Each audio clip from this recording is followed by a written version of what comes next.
Capricorn. Thank you very much for joining me. Paulina here, talking to you about your beautiful month of September. Wake up, wake up, wake up.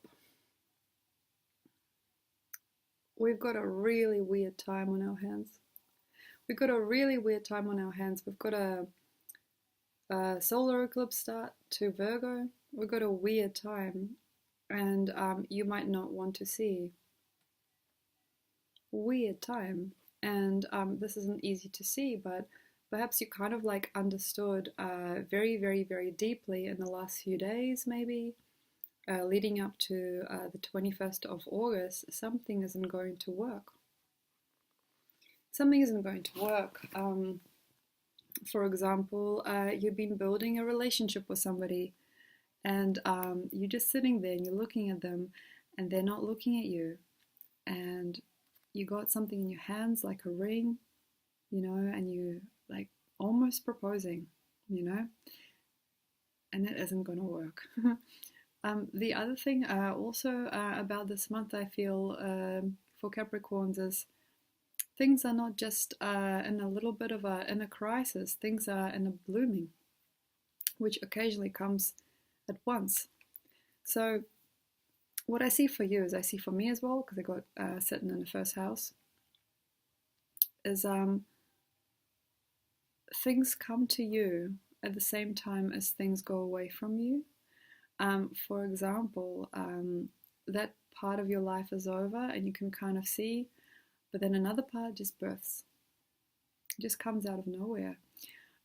For example, you've been seeing this guy and you're kind of happy and you're not sure, and you're kind of sort of on the surface of this relationship and you're sailing it like a boat, and then sometimes what happens is you might be presented with another person who deeply and sincerely seeks what you are and everything that they see. And it's not like an important thing maybe, but you might actually find yourself in between lovers, between places, between jobs, between lifestyles, between cities, between work, between culture, between art, between statements about reality, between everything. It's like one thing isn't going to work, and sometimes you can't get enough of that energy. That's interesting, and I do the same, sat in the first house. So where this happens is sometimes you can kind of understand that it's the end, and you might see this feeling of the end, or this need to weirdly celebrate and dance the dance of life upon the bones of the previous experience, like and I'm gonna probably get fired, or like and my love life is collapsing, or like and my dreams did not come true. And it might not be important now, but later you'll see that this little dance, this little jig, and this happy angry feeling about things coming to an end have brought you more endings, even to the point of, because we're in a black moon month starting on a solar eclipse here, to the point where this new person, your new presence, this new fresh shoot just dies on you. So where we are here is practicality. Practicality always for you wins. So you're looking at life. Okay, here's a new page.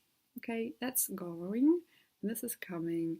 So where are you here? What's the thing? And you might need to have a very quick swap, even to the point where you have one job, and then you just have another. You just go to the interview. As soon as you get like a hint that your boss would like to fire you, replace you, give you way too much work, or put you under, or make you redundant, or give you a break, just go to the next interview straight away. Straight away, if you can.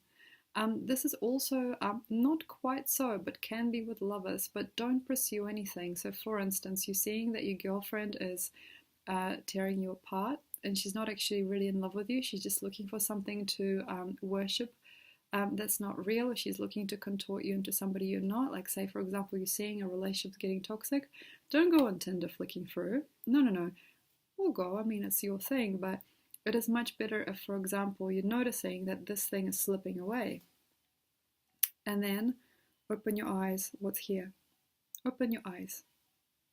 And it might already be. For example, it may not be as bold as a new girlfriend, but it may be something else. Like, for example, a new partnership at work where you're invited to hang out with a whole new crew, you know, or suddenly somebody picks you up.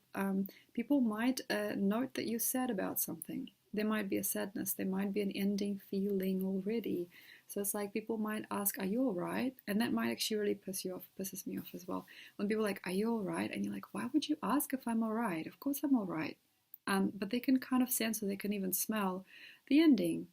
And sometimes people will come to your aid, and don't ask them to come, but don't worry if they, how can I say, they don't bring anything. With you, there might be a fear that, like, say, a person will say, "Are you all right? Come over for a cup of tea. Are you okay? Come sit with me."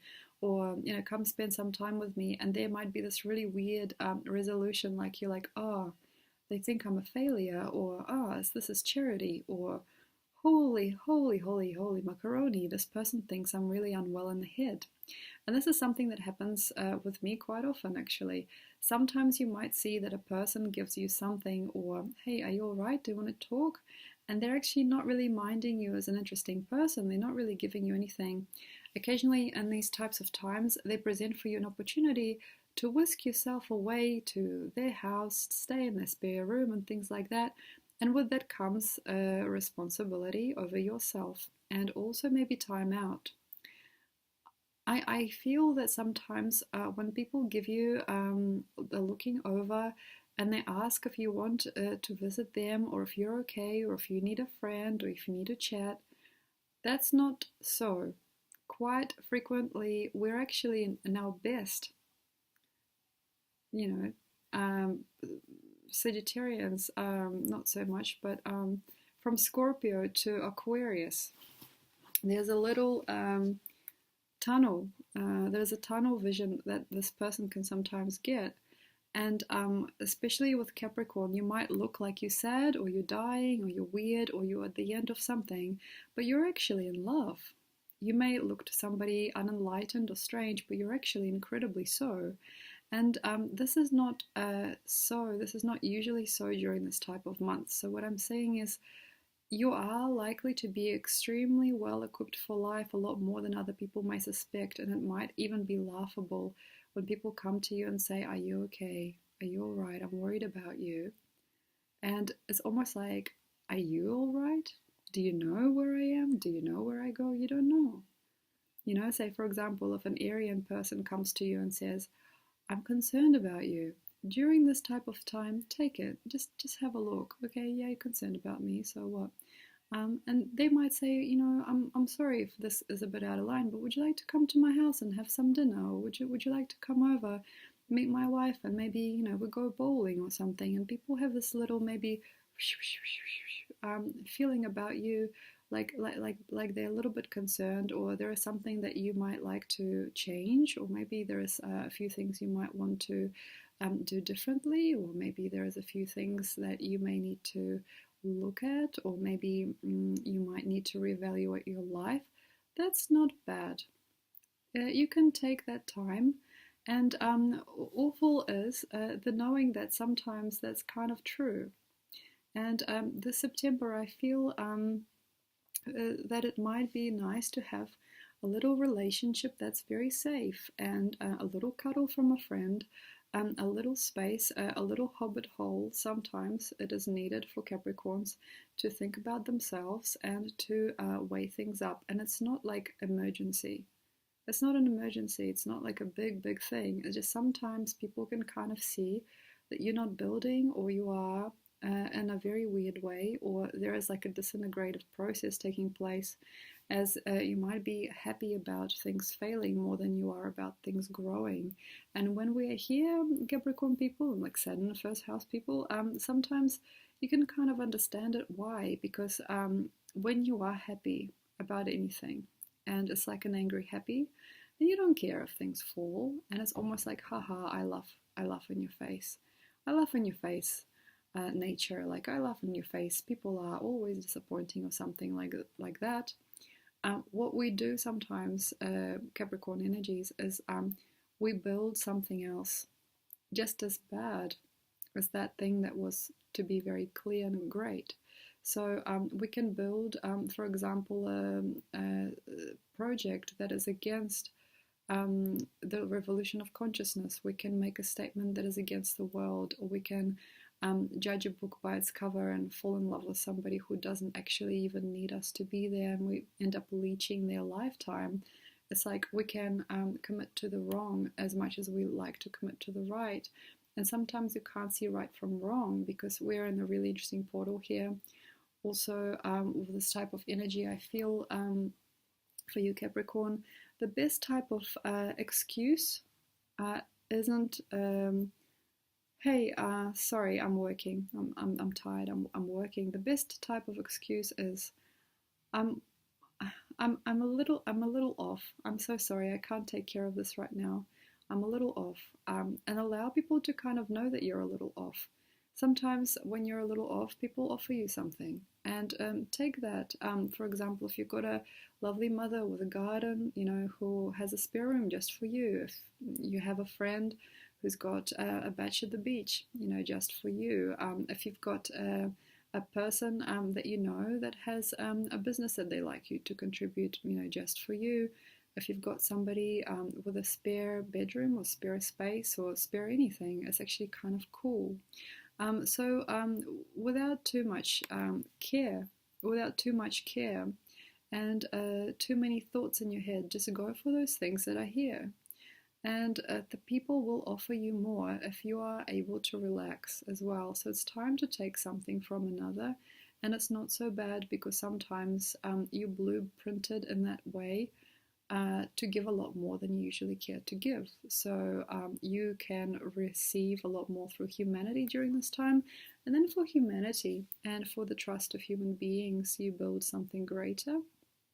For example, you meet somebody who offers you a place and say they got a really compelling story, and then you write about their story, their life, and then you create like a series of books based on people like them. Like, for example, you've been given a space at a public housing facility, and then you meet many people from really harsh situations originally that became somebody who give people hope, and then you write a book about that, giving people hope in time of need.